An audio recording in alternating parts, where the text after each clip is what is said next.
Sa mga laro ng Premier Volleyball League PVL mga idol. Bukas na magtatapat ang Creamline Cool Smashers against Galeri's Tower High Risers sa first game alas 4 ng hapon March 7, 2024. Sa second game naman magtatapat ang Signal HD Spikers vs Anxled Chameleons. Kampante ang kampo ng Creamline Cool Smashers na makuha nila ang ika-3 panalo bukas against Galeri's Tower High Risers sa PVL All-Filipino Conference NATO. Coach Sherwin Meneses expected strong performances for his team tomorrow March 7 against Galeri's Tower High Risers. Dahil sa kanyang mga bigating starter na sina Tots Carlos, Gemma Galanza, Pangs Panaga, Alyssa Valdez, Michelle Gumabaw, Bea Delian at sa kanilang setter na si Kyle Negrito. Mataas ang kampiyansa ni Coach Sherwin Meneses sa kanyang mga starters lalong-lalo na kay Tots Carlos na kung saan nagtala ng kanyang season high last week against Akari Power Chargers ng 31 points. Expected na ni Coach Sherwin Meneses ang momentum na dala ni Tots Carlos sa laro nila bukas against Galeri's Tower High Risers.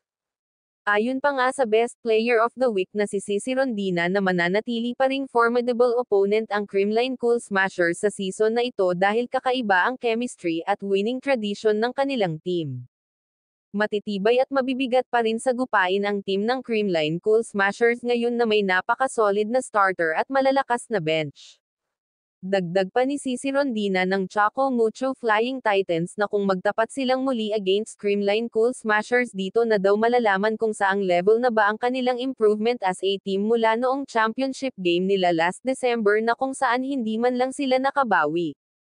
Narito ang bahagi ng pahayag ni Cici Rondina. While we understand that Creamline is a formidable opponent that's never backed down, we will also showcase what we've learned, how we've improved and what we are capable of. Samantalang sa Signal HD Spikers naman kampante din na makuha nila ang panalo bukas against Anxled Chameleons.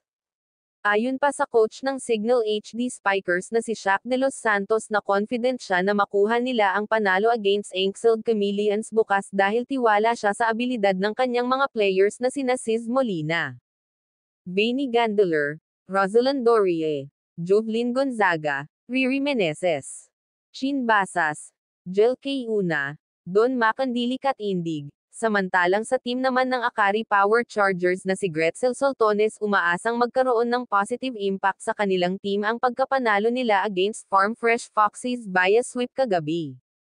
Umaasa si Gretzel Soltones na ito na ang umpisa ng turnaround ng kanilang team na Akari Power Chargers. Narito ang bahagi ng pahayag ni Gretzel Soltones. Thank you sa coaches kasi parang hindi sila nag-asawa sa amin. I know yung team na ito mayroon talagang future. Soltones added hindi ako nagba-base kung anong score ko sa game. I always think na I need to be there to make my teammates happy para magaan lang sa team and nagre-remind lang din.